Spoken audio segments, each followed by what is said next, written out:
ধাক্কা ধাক্কি, আমি জানি এগুলো ভালোবাসার ধাক্কা ধাক্কি, এজন্য আমি সহ্য করে নিই। এগুলো যে ভালোবাসার ধাক্কা ধাক্কি, এটা আমরা বুঝি। পৃথিবীর কোন আইন, সিকিউরিটি প্রোটোকল দিয়ে এটা মানানো যাবে না,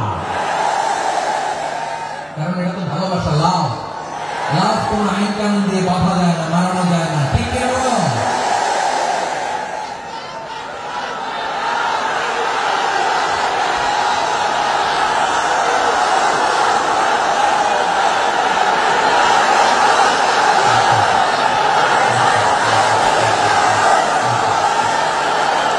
ঠিক আছে, বসো।